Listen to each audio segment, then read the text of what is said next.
Uh. Yeah. Yeah.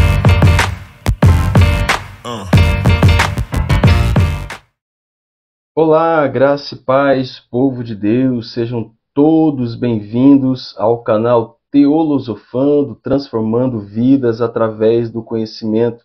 Eu sou o pastor Éder Santos, sou bacharel em teologia, atualmente faço pós-graduação em docências do ensino superior, pós-graduação em ciências da religião e licenciando em filosofia. Sou da cidade de Campo Grande, no Mato Grosso do Sul, e é um prazer tê-los aqui conosco neste canal, que eu tenho certeza que vai ser um canal de bênção para a tua vida.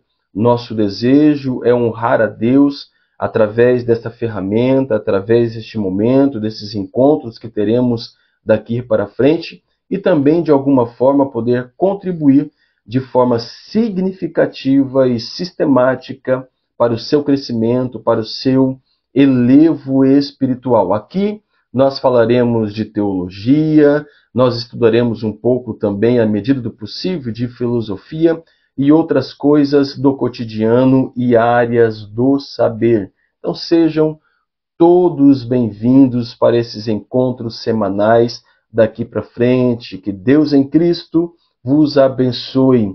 Eu quero lhes pedir, por gentileza, já deixa aí o seu like, clique aí no sininho, se inscreva no nosso canal e compartilhe nos seus grupos, da família, dos amigos, lá da igreja.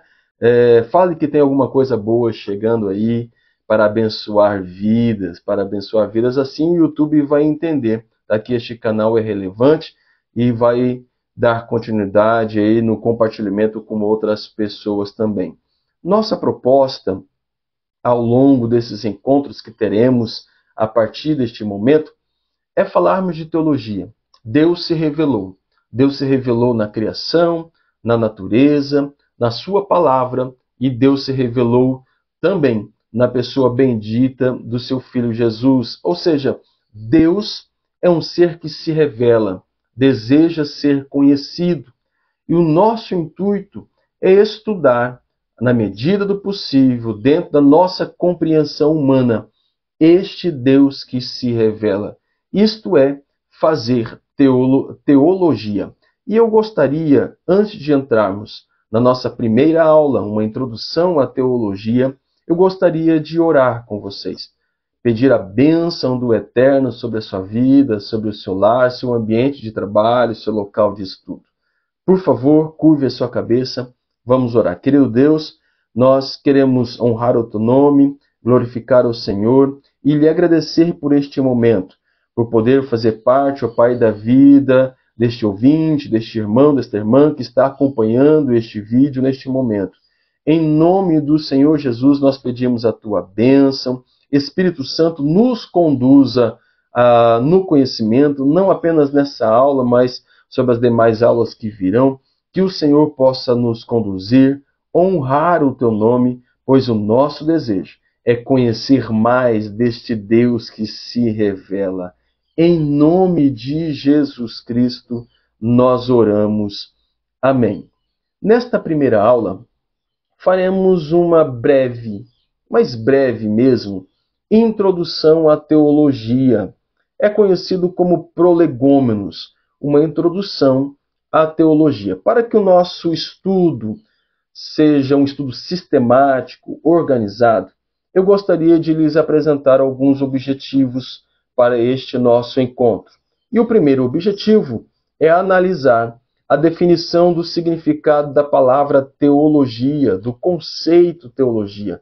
Será que você conhece essa palavra? Será que você sabe o seu significado? Eu tenho certeza que em algum momento na vida você já ouviu falar de teologia. Então, nós gostaríamos aqui de esclarecer o significado do conceito da palavra de teologia. Segundo, é compreender a importância do estudo teológico para uma vida cristã correta, adequada. Estamos vivendo em um momento da sociedade onde aparentemente as coisas de Deus já não são mais tão relevantes. A igreja perdeu o seu significado e a teologia não tem mais valor. Mas será que é isso mesmo? Nós vamos compreender qual a importância do estudo da teologia. E por último, mas não menos importante, também entender a tarefa da teologia e as suas diversas áreas do estudo. A teologia, como ciência, tem as suas divisões e nós estaremos estudando aí algumas delas para fim de entendermos melhor aquilo que virá pela frente nos nossos encontros aí, que serão semanais, não esqueçam disso. Vamos lá, uma rápida introdução. Orlando Guillemin disse assim: o estudo sobre Deus é a única forma de conhecermos a natureza do ser humano. Só quem conhece Deus pode enxergar a essência humana. Na verdade, ele diz, estudamos Deus para encontrarmos o homem a partir da sua fonte. Na perspectiva de Orlando Guillemin, Deus é a fonte de todo conhecimento. Então, para que o homem possa se conhecer, para que eu possa ter ideia de quem realmente sou, eu preciso partir de um conhecimento de Deus. Deste Deus, como eu disse anteriormente, deste Deus que se revela. Os gregos, especificamente Sócrates, dizia: conheça-te a ti mesmo e então conhecerás os deuses. Então, na perspectiva de Sócrates, este filósofo grego da antiguidade, o homem conhece os deuses, o divino, o transcendente, a partir do momento que vai conhecendo-se ou conhecendo a si mesmo. Para a teologia, conheça a Deus, a fonte, a origem de todo o conhecimento, e então conhecerás a ti mesmo. Observe esta diferença. Para os gregos antigos, conheça-te a ti mesmo, então conhecerás a revelação dos deuses. Para a teologia, conheça Deus, este Deus que se revela, e então conhecerás a ti mesmo. O que é teologia? Qual a origem do conceito? Qual foi o primeiro momento, o momento inicial que a igreja passou a entender melhor a definição de conceito de teologia e começou a usá-la no seu cotidiano? Eu preciso ser fiel com vocês e dizer que teologia não foi uma ciência que nasceu no meio cristão, não nasceu com o cristianismo.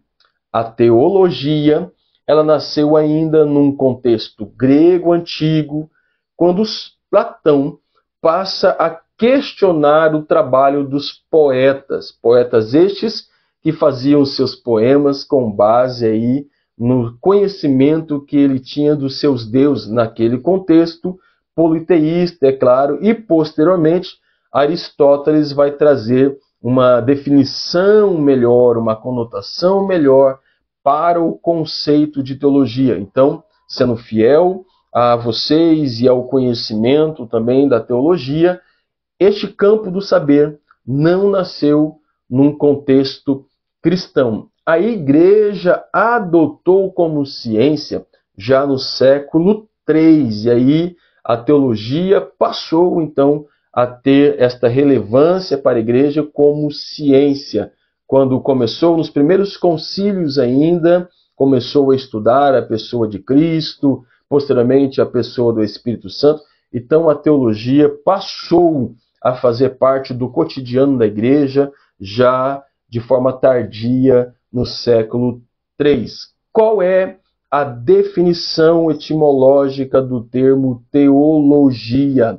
A palavra teologia vem da junção de dois termos gregos, theos, Deus, e logos, discurso, razão, estudo, ciência. É assim que nós temos aí no popular, no conhecimento geral, a definição da palavra teologia. Norman Chesler, na sua teologia sistemática, vai definir da seguinte forma: teologia, que literalmente tem o sentido de theos, Deus, e logos, razão, estudo e discurso.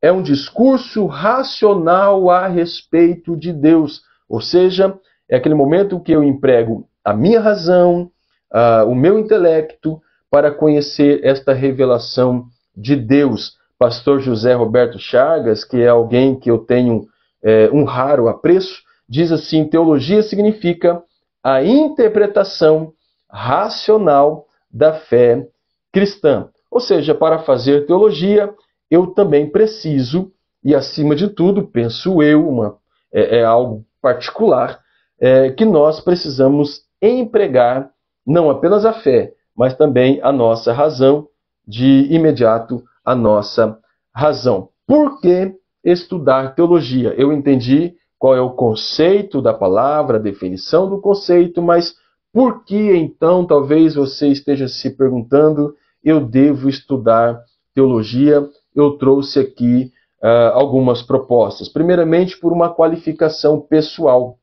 Paulo vai escrever a Timóteo, lá na sua segunda epístola, capítulo 2, versículo 15, procura apresentar-te a Deus aprovado, como obreiro que não tem de que se envergonhar e que maneja bem a palavra da verdade.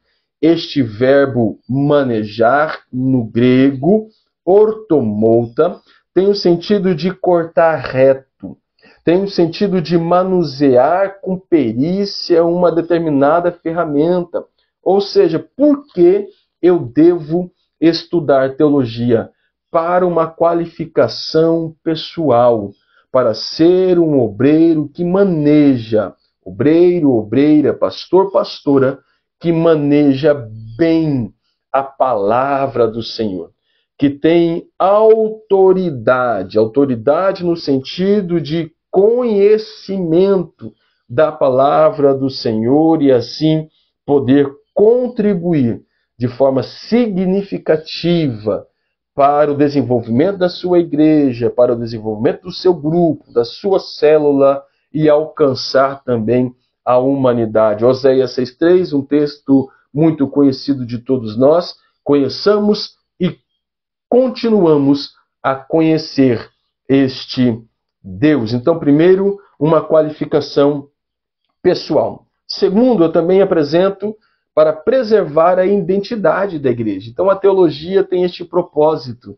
de preservar a identidade. Cristo deu uma ordem à igreja. Nós falamos muito de missões, o ide para todas as nações, mas a igreja também tem a responsabilidade de ensinar, fazer discípulos. E aqui entra o papel da teologia, preservar esta identidade, não apenas missional, mas também de fazer discípulos da igreja melhor para Cristo através da igreja. Então eu preciso da teologia, eu preciso de um conhecimento teológico de qualidade para preservar essa identidade da igreja. E, por último, eu lhes apresento também para preservar a teologia. Nós somos constantemente atacados, né? Nós estamos presenciando um momento delicado da igreja com o surgimento de novas metodologias, novas ferramentas. E eu julgo que algumas delas sejam importantes, sejam relevantes, mas nós estamos trocando subterfúgios, né, deixando a teologia de lado. Então eu devo estudar teologia para preservar a teologia. E, por último, o objetivo nosso aqui é entender quais são as divisões da teologia, como elas se propõem. E eu gostaria de convidá-los a pensar num edifício, em um prédio de 4 andares. Tá? Um prédio de 4 andares. A fundação é a palavra de Deus. Então aqui nós já temos uma ideia, um edifício de 4 andares e a sua fundação, a sua base é a palavra de Deus, são as Escrituras. Logo, eu não posso fazer teologia distanciado da palavra de Deus. Se o meu desejo é fazer uma teologia saudável, espiritual e relevante para a igreja e para a sociedade, a minha fundação deve ser as Escrituras Sagradas. Paulo, ao escrever a Timóteo, no capítulo 4, versículo 1 e versículo 2, ele motiva Timóteo a pregar a palavra. Ele diz: pregues a palavra a tempo e fora de tempo, repreendas, redáguas, corriges com longanimidade e doutrina, mas Timóteo, pregues a palavra. Então a palavra de Deus é a nossa base, é a nossa fundamentação. O primeiro andar, qual seria? Qual seria a primeira divisão? Eu entendi que a base é a palavra, e eu não posso fazer teologia sem esta base. Qual é, então, a primeira divisão da teologia nesse pensamento nosso de refletir sobre um prédio de 4 andares? A primeira divisão é a teologia bíblica. Sua preocupação é com a revelação de Deus contida nas Escrituras e o seu desenvolvimento histórico. Literalmente, é fazer uma exegese do texto. Você sabe o que significa a palavra exegese?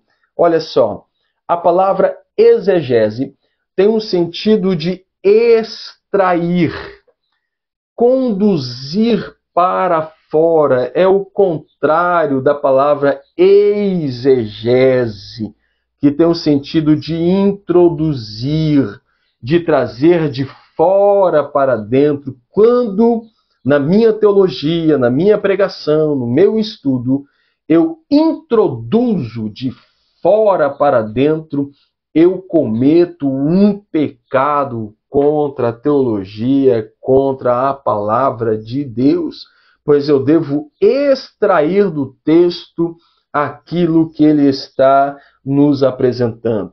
Anteriormente, eu já citei o teólogo, o pastor José Roberto, e eu cito novamente, que ele diz assim: teologia bíblica é o ramo da teologia cuja preocupação é estudar cada segmento das Escrituras individualmente, especialmente quanto ao seu lugar na história da revelação.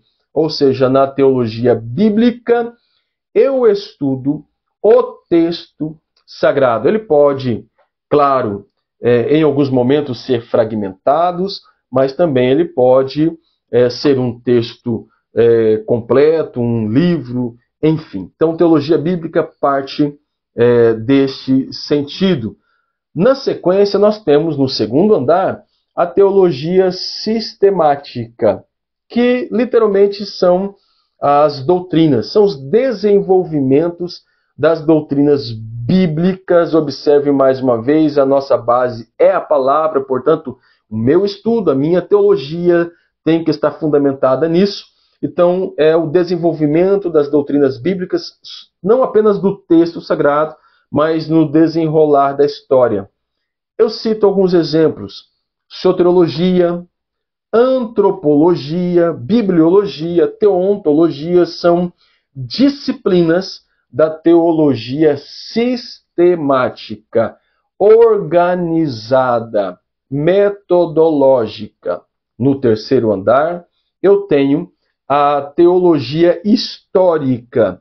É aquele momento em que eu vou estudar, refletir sobre a história da igreja, as suas doutrinas e a sua missão. Isto é teologia histórica. E por último, no quarto andar, nós temos a teologia pastoral, a teologia prática. O que significa isso? É o discurso que coloca a igreja e sua teologia no cenário público das ações e discussões visando o bem-estar da sociedade em que vivemos. Ou seja, é aquele momento em que a teologia passa a ser aplicada na sociedade. Sociedade esta, é óbvio que pode ser eclesiástica, no contexto da igreja, mas, acima de tudo, na sociedade em geral, onde o crente revela a sua verdadeira fé, ele demonstra a sua verdadeira fé. Então, a teologia prática ou a teologia pastoral, como o próprio nome já define, é o momento em que nós estaremos praticando o nosso conhecimento sobre Deus, a nossa teologia prática. O Wayne Grudem vai dizer assim: não creio que Deus deseje que o estudo da teologia seja árido, enfadonho, né? Teologia deve ser vivida, teologia deve ser orada, teologia deve ser cantada. Ou seja, o cristão faz teologia no seu cotidiano. É o fazer teológico. E eu gostaria, para encerrarmos esta nossa primeira reflexão, falar da teologia e o trabalho pastoral. Tá? A teologia é uma ferramenta indispensável para quem prega, para quem aconselha, para quem administra. Consequentemente, a leitura do texto sagrado e os estudos da teologia trarão ao pastor, ao líder, mais dinâmica ao seu ensino, ao desenvolvimento do seu trabalho, seja através da pregação, seja através de uma escola bíblica, de um curso de teologia. Então, o estudo traz esse dinamismo, esta autoridade para a vida do pastor, da pastora, do líder, enfim. Então, a principal tarefa de um pastor é a pregação da palavra. Hernandes Dias Lopes, com muita autoridade ao escrever o livro Pregação Expositiva, ele diz que um púlpito fraco produz uma igreja fraca. E eu gostaria de convidar o senhor, a senhora, pastor, líder, pastora, a analisar como anda a saúde espiritual da igreja que Deus lhe confiou, sabendo que a responsabilidade de conduzir este rebanho, a responsabilidade de instruir este rebanho é do senhor, é da senhora. Faça uma análise. Como é que anda a saúde espiritual deste rebanho, deste grupo, dessa célula, da sua família? Então, Hernandes, ele foi muito feliz ao dizer que um púlpito fraco, pois é do púlpito que parte a teologia, é no púlpito que se faz teologia. Então ele diz que um púlpito fraco produz uma igreja fraca. E a principal função, a primordial tarefa da igreja é a pregação e, por conseguinte, também do pastor da igreja. E eu gostaria de concluir este primeiro contato que estamos tendo. Espero que vocês tenham gostado desta primeira aula com um texto que eu já mencionei anteriormente, mas é um texto que, para mim, ele é muito valioso. 2 Timóteo 2,15. Procura apresentar-te a Deus aprovado, como obreiro que não tem do que se envergonhar. Isso fala de caráter, isso fala de moral, mas também que maneja bem a palavra da verdade, que tenha autoridade, conhecimento das Sagradas Escrituras. Yeah.